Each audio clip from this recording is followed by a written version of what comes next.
glamorous housewife swaps the suburbs for a life of crime. She was amazed at how she felt murdering her husband. Behind the badge is a killer cop.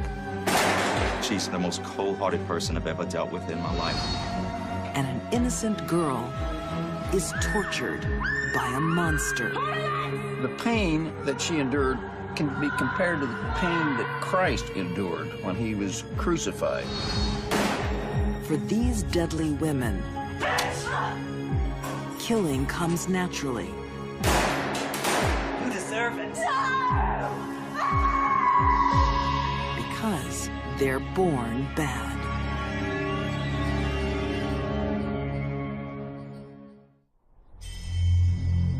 Put out on her body. 100 of them. This young girl was tortured. It was a horrible, painful trip into death. Unbelievable. How was that? 7 words are carved into her flesh.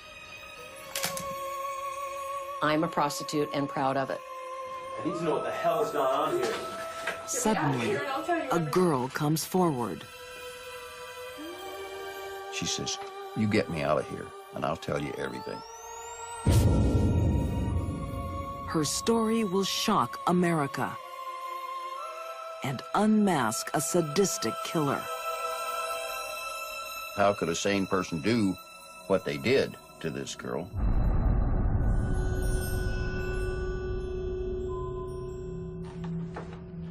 Earlier that year, Paula? Mama? Is that you? Yeah, it's me.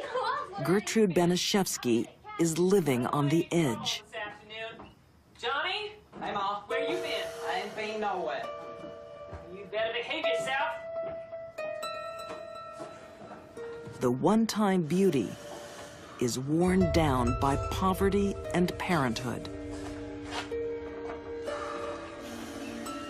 Gertrude was 37 years old and had this house full of kids. Where you girls going now? Just out, you know. She had practically no income. She had some child support, which was not a lot in those days. And she made some money by ironing, and that's the only income she had.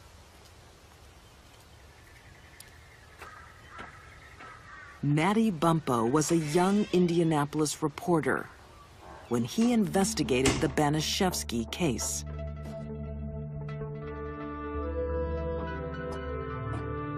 She had 7 children in the house of her own, and all the children had friends. There was at least that many or twice that many floating in and out of the house on an almost daily basis. Whoa, what's going on here? Nothing, we're going. What do you mean we're going through? One of the many visitors is 16-year-old Sylvia Likens. Do you live around here? No, they're gonna stay here tonight. What do you mean they're staying They here got nowhere tonight? else to go. Pretty Sylvia and her sister, girls from? polio victim Jenny, are the daughters of carnival workers. Well, up in your room, Paula. Come on, All of let's yous. go. They were invited to spend the night, and they did. Soon, this house will be Sylvia's home and her prison.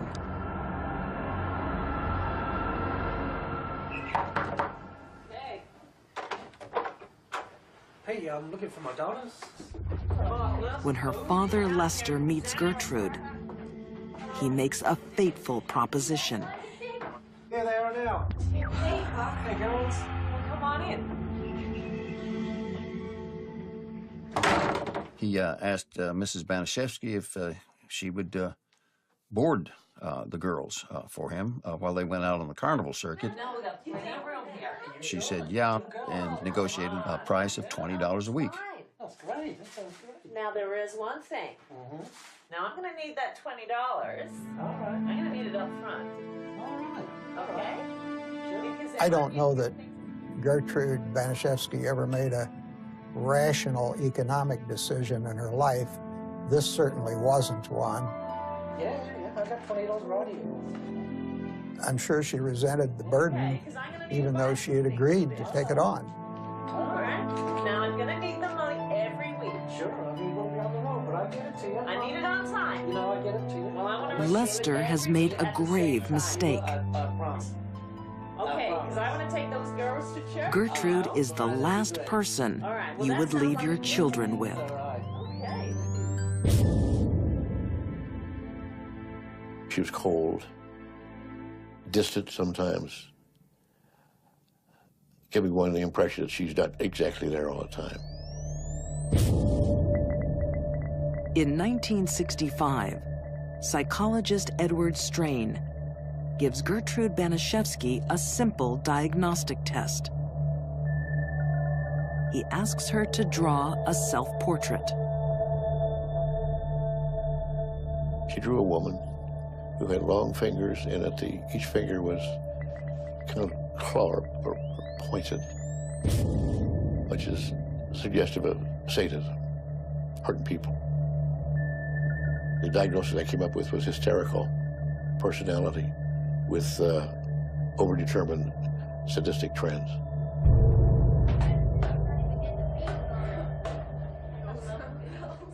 With 9 children now in her care, Gertrude is under immense pressure.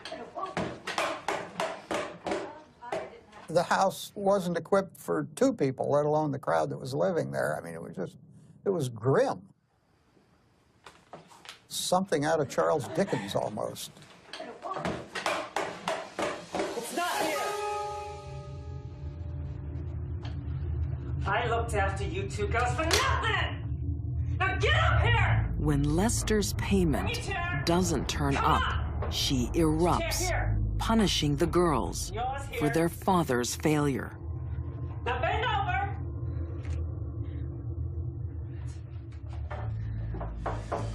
You bitch!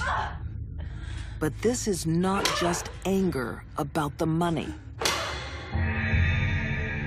Gertrude enjoys it. What's important for the sadist isn't so much the infliction of pain on their victim, but the thrill they get from knowing that another person is suffering at their hands.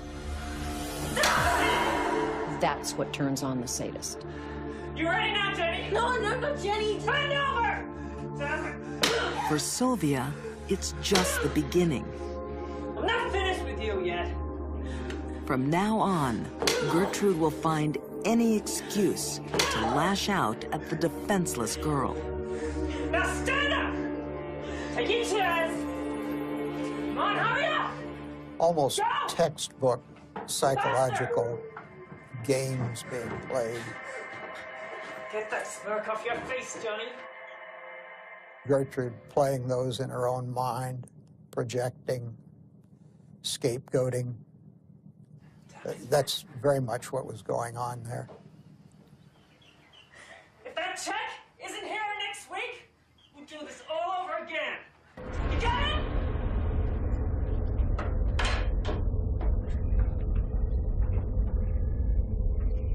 Jealousy is a very common motivator for abuse and murder. Former FBI profiler Candace DeLong believes Sylvia was a constant reminder of everything Gertrude had lost. Gertrude didn't have any of the things that young Sylvia had. Sylvia was pretty and she was clean, she was a virgin. I think Gertrude was jealous.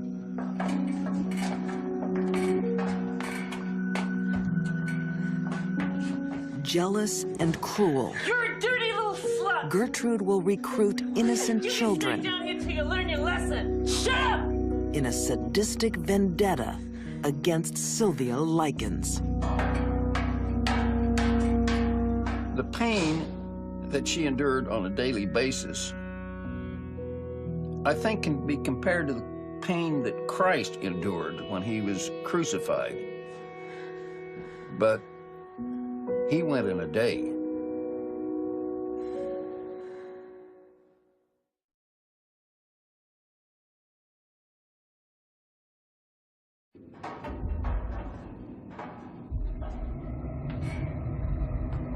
Sylvia Likens is an innocent 16-year-old in the clutches of a vicious, sadistic woman. What are you looking so scared for? Gertrude Benishevsky. You deserve it!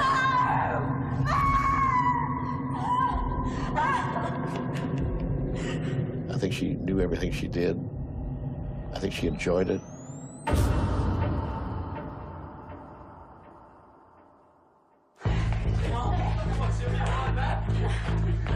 She doesn't act alone. Gertrude cruelly manipulates her own children, turning them into willing torturers. It's not unusual in child abuse cases where a household has many children in it that the abuser singles out only one child for the physical abuse and engages the other children in committing it and acting it out for the abuser.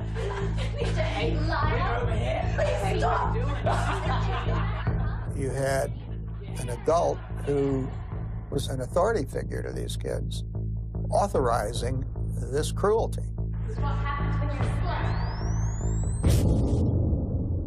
The mother sends out a message, in this case, Gertrude to her own children. If I can do this to her, then I can do this to you.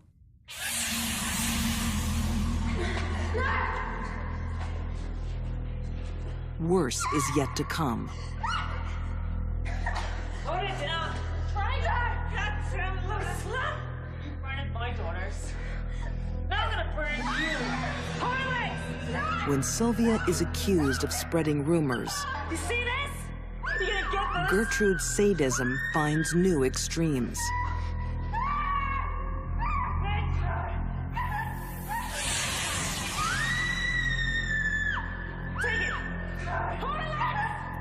With a sewing needle, drawing blood, she started the lettering, which was carved on Sylvia's abdomen. Keep still! Pin her down, Johnny! Hold her! I think that Gertrude carved the words, "I am a prostitute and proud of it," in Sylvia's stomach because she was already planning to murder her. Alone in her agony, Sylvia's only thought is to protect her sister. Psychologically, she was in a prison. And I think she submitted to a lot of the beatings and the torture, possibly thinking, they can do it to me, and if they do it to me, they won't do it to my sister. She'll be safe.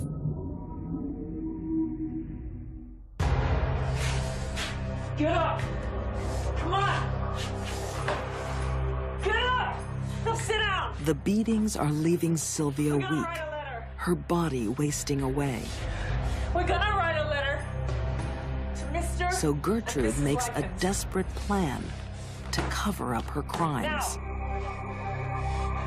write to Mr. and Mrs. Likens. Gertrude started getting her to write notes. I went off with a gang And the theme was that of boys. Sylvia went with a gang of boys, and they asked what they wanted, and they got what they wanted, and then they beat me up, and blah, blah, blah, and then they brought me back here. Come on, Sylvia, write, goddammit! After 3 months of Gertrude's pitiless brutality, At midnight. Sylvia is powerless to resist. They said they would pay me. Sylvia had become something like a concentration camp victim. Good. At some point, she lost the will to live. I don't want to see you again.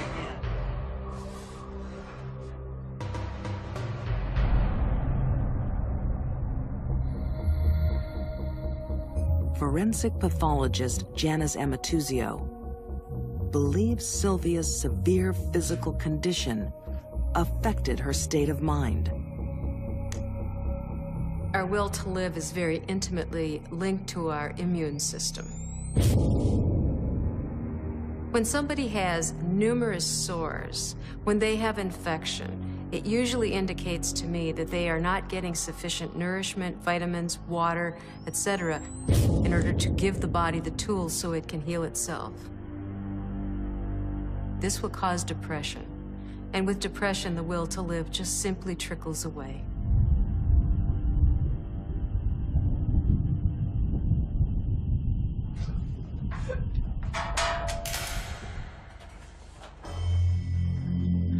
She's gone.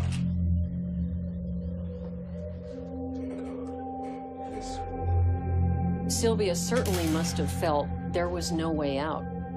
There was no one to help her, no one to save her, including her own sister. What the hell's this? Oh, God. Gertrude rallied the troops, that being her children and the neighborhood children, and told them what to say when the cops got there. This time, Jenny Likens won't obey. I need to know what the hell has gone on here. Get me out of here and I'll tell you everything. She couldn't save her sister, but she can help catch her killer.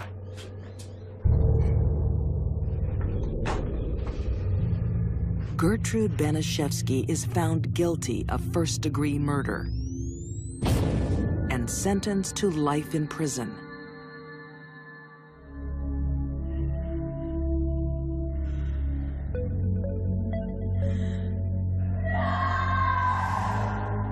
I think Gertrude tortured Sylvia to vent her own anger and frustration. She devalued Sylvia in her mind, and it made her feel good. I've never seen any human being who did what she did and enjoyed it as well.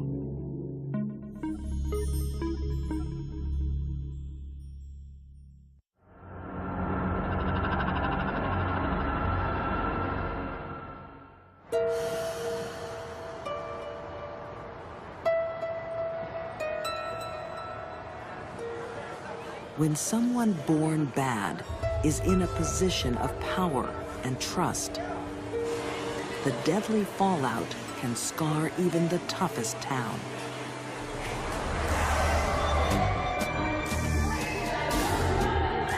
It's 1995.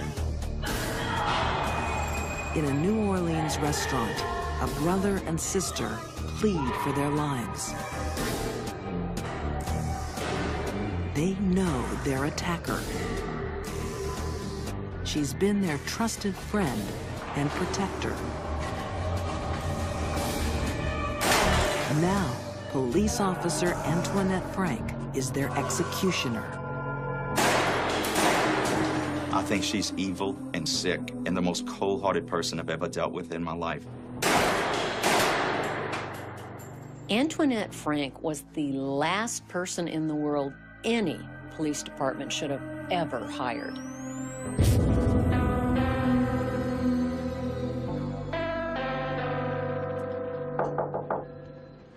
Oh, hey. Hi, how you doing? Antoinette, nice to meet you. Antoinette Frank dreamt of becoming a police officer from a young age.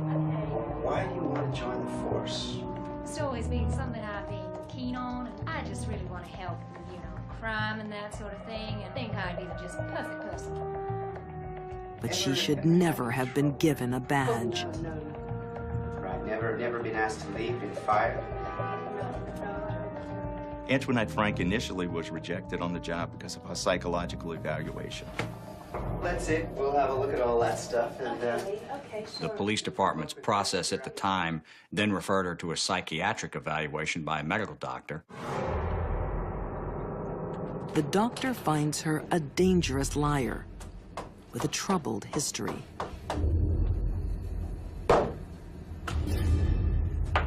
But Antoinette will not be denied. And the force is desperate for recruits. They had a loophole built into the system whereby she could go to a private practitioner and get an okay. And eventually he gave her the passing qualification she needed.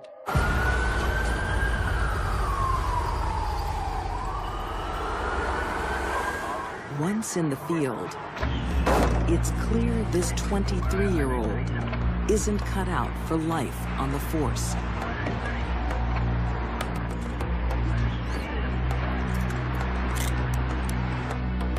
She was a terrible police officer who constantly had to go through supervisory review. Antoinette Frank was a lousy police officer. She was very non-aggressive. She was timid. I've heard her described as sort of mousy. According to author and former federal agent Chuck Hoostmeyer, Antoinette has another problem. Her best friend is a 17-year-old drug dealer named Rogers Lacaze. She got him a cell phone. She got him a pager. She bought him clothes. She just doted on this kid. Antoinette used to take Rogers Lacaze riding around in her police car when she was working. Illinois, 1054 now. Hello? Hey, what's up now? Hey, it's just... He answered calls with her. He went to traffic accidents. He even drove her police car. Just here, pull up. Hurry up now, something like that. If I didn't have so many court documents backing it up, I wouldn't believe it even as a novel because it's just so strange.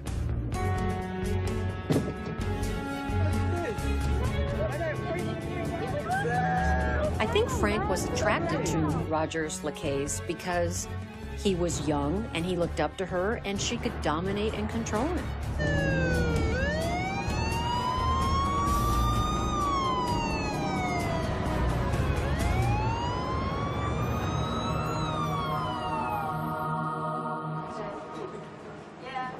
Like most police officers at the time, Antoinette does security work on the side. She guards the Kim An Vietnamese restaurant. In the 1990s, it was absolutely essential for a New Orleans police officer to work a security detail just to pay the bills. They worked restaurants, bars, special events. So how we do that? We did really well. Yeah, business is going really great. We made $25,000 tonight. But having a police officer at the door in uniform is a simple and fairly cost-effective way to deter armed robbery. The restaurant is owned by the Vu family. Shouldn't be too much longer. I just finish up and clean up and we get to go home. The Vu family gave her birthday presents. They had lent her money when she needed it. They were very nice to her. Thanks for your help, madam. We enjoy having you here. Their faith is tragically misplaced. They have welcomed a woman into their lives who is an ice-cold killer.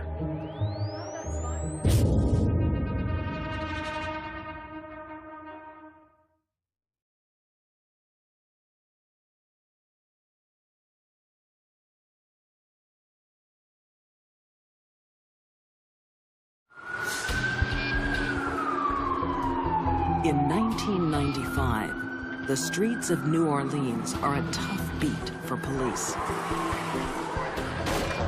But there's a greater danger. Working within their ranks, a ruthless killer.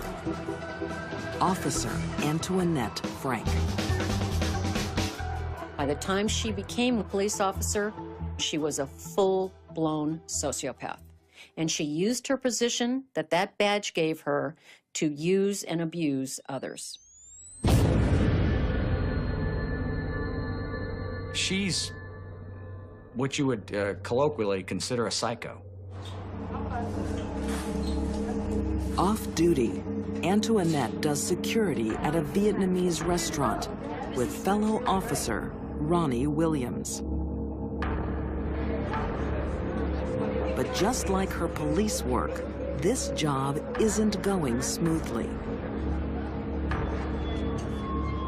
She thought Ronnie was getting more hours and more pay as opposed to her.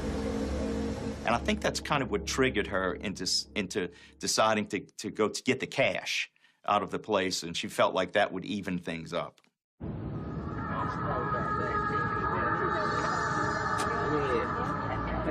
With her criminal sidekick, Rogers Lacaze, Antoinette plots robbery and deadly revenge.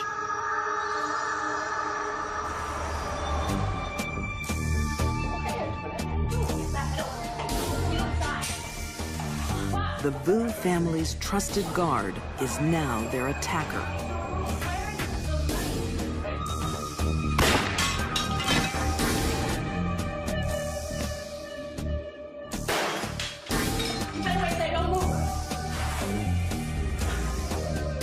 Officer Ronnie Williams, a father of 2, dies instantly.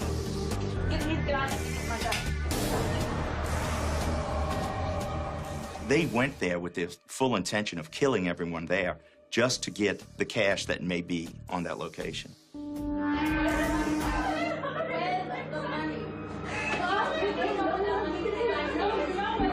From their hiding place, Chow and Wok Vu watch in horror as their siblings are cornered by a monster.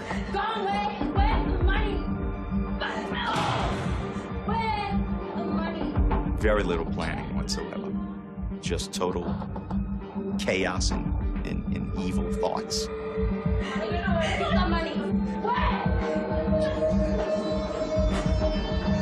Terrified, they give her what she wants.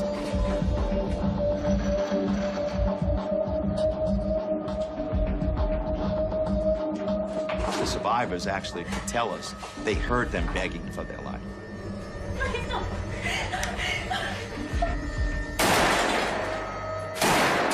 She actually shot him execution style.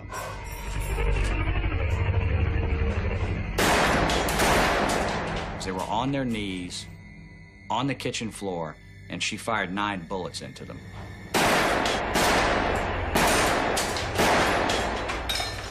This was a bloodbath.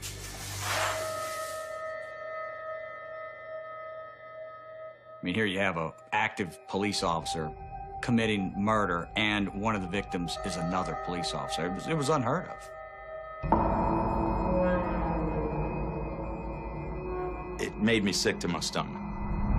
I could have vomited because the thought that a fellow police officer could kill another officer for the sake of money.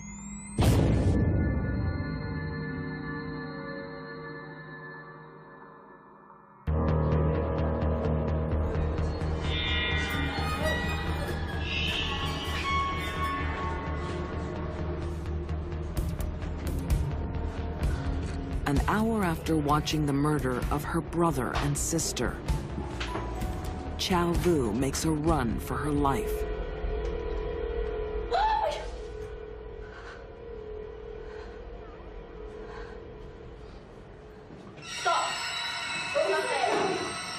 Antoinette has returned to make sure there are no survivors. But Chow Vu is lucky. Police arrive just in time.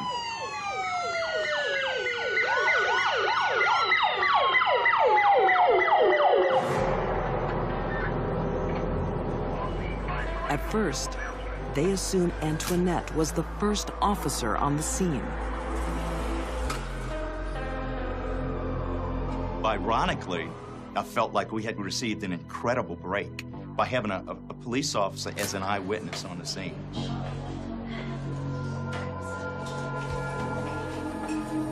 Shaking in terror, Chow Vu finally reveals the awful truth.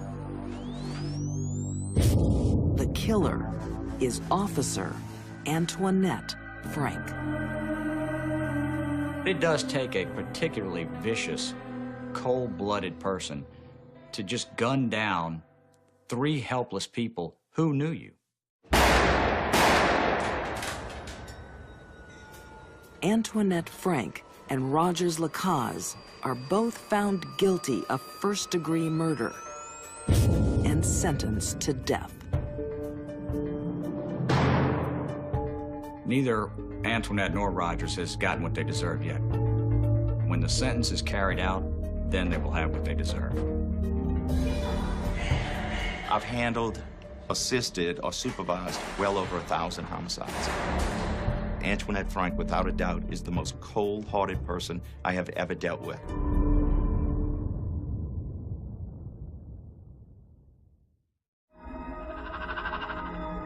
Get more deadly women online. www.investigationdiscovery.com.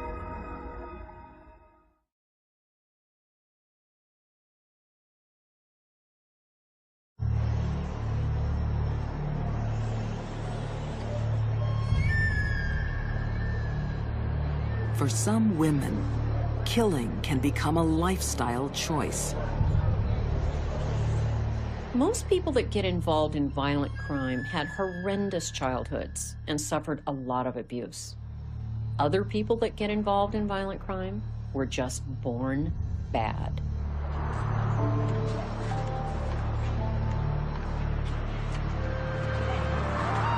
In a Mexican jail in 1969, one woman rules the yard. Fearful inmates have given her a special name. It was La Pistolera, which roughly translates into the woman gunfighter. No one defies La Pistolera and lives to tell the tale. She took what she wanted. If you got in her way, you could be dead.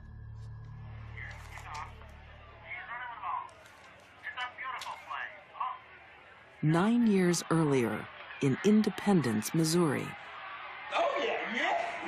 Come on. 20-year-old Sharon Kinney is locked in a loveless marriage.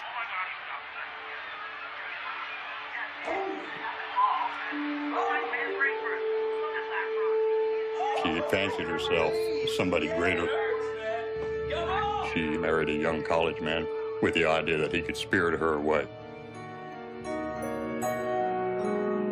He was going to be her knight in shining armor.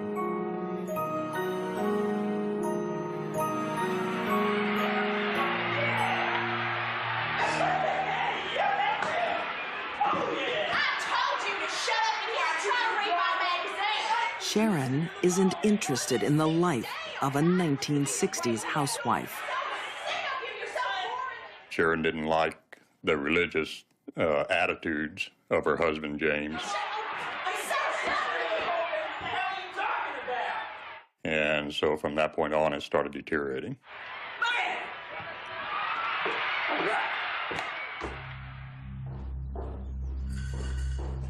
Is that you, Sharon? Husband James wants a divorce. I'm talking to you. Well, you're not talking to me? Oh, hey. Well, you don't His say hello wife anymore? Wait a is minute. more interested in cashing in his life insurance with a bullet. You're a whore.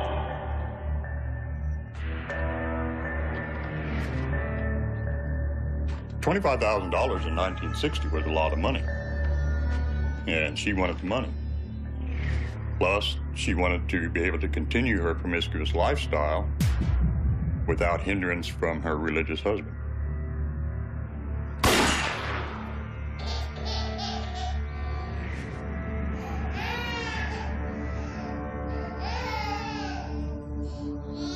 For the first time, she feels the thrill of the kill. It won't be the last. She was amazed at how she felt the adrenaline rush of murdering her husband.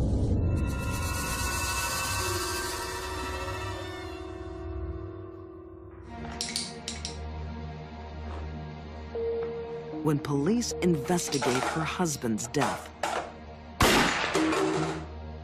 she coolly pins the killing on her own daughter. She called the police department and said that Dana Kinney, James's 2.5-year-old daughter, had accidentally shot her father while she was playing with the gun.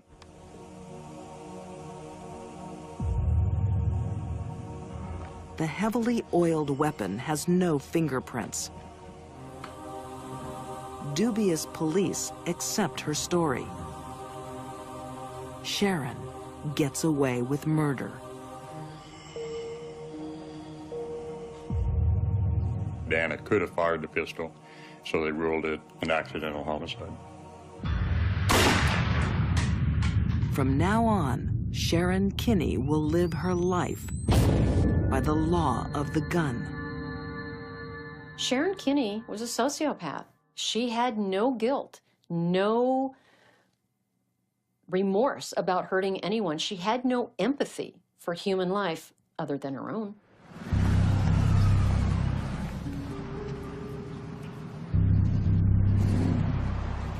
One month later, widow Sharon has her insurance payout, a new life, and a new man. Car salesman Walter Jones. Walter was married to a very beautiful woman named Patricia, and they had 2 children. Sharon wants Walter all to herself. Well, I thought that maybe we'd get married and have a family. I'm already married. Well, leave your wife. I'm not leaving my wife. I got responsibilities. She announced to him then that she was pregnant. He threw a fit. For yourself. I'm not having this conversation with you. Walter Jones is playing with a deadly woman. She'll get her way with murder. Sharon Kinney wanted what Sharon Kinney wanted, and she wanted it now. I hate you.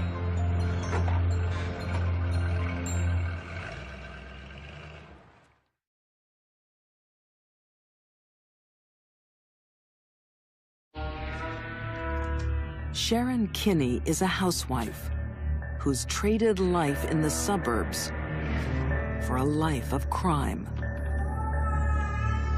She didn't want to be a normal, average American woman.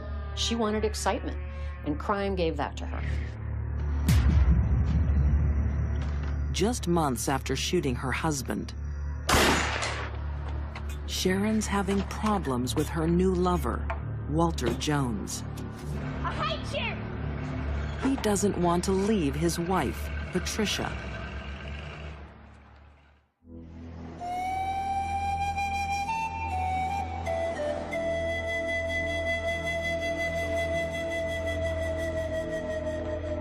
Sharon has a solution to people like Mrs. Jones.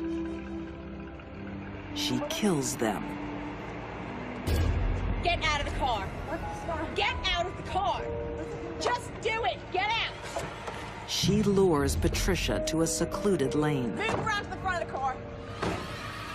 Keep moving. This deadly sociopath doesn't think twice before taking another innocent life. Get down. Turn around.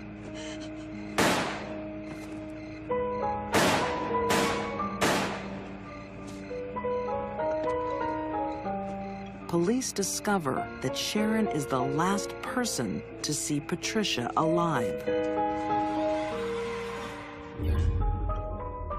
They arrest her on suspicion of murder. It was my sister-in-law, and I loved her dearly. She was absolutely precious.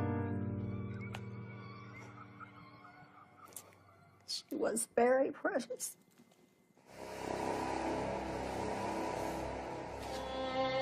Walter Jones' sister Joyce was just 12 when Patricia was killed. She'll never forget the moment she locked eyes with Sharon Kinney in court. She looked at me, and it just felt like her eyes just pierced right through my soul.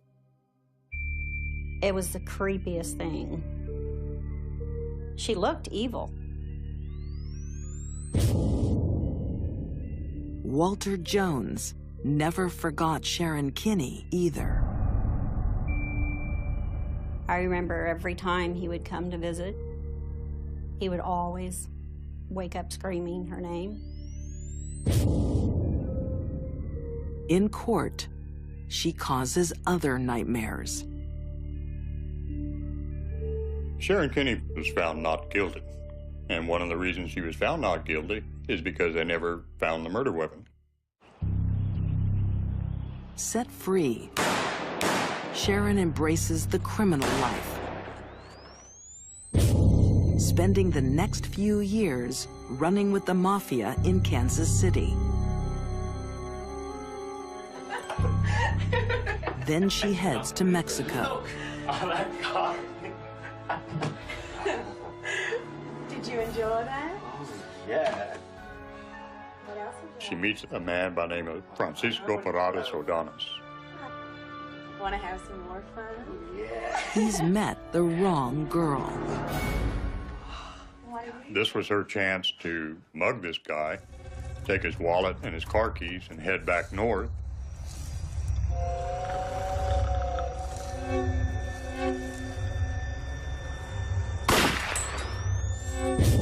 This time, she doesn't beat the law. Sharon was very flippant. Yeah, I'm going to get out of this. Yeah, I'm invincible. Yeah, I'm bulletproof. A Mexican court finds Sharon Kinney guilty of murder and gives her 10 years in prison. But a foreign jail is no match for this deadly woman.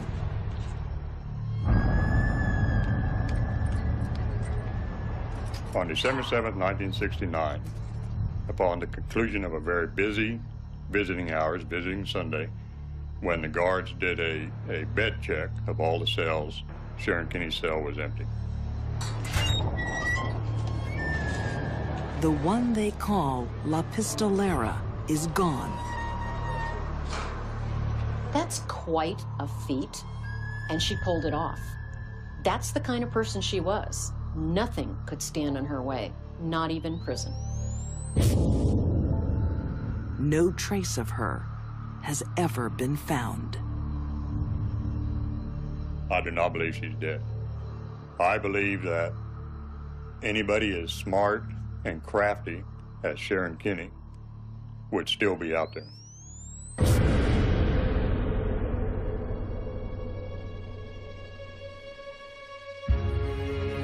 These deadly women were destined to kill from the day they were born.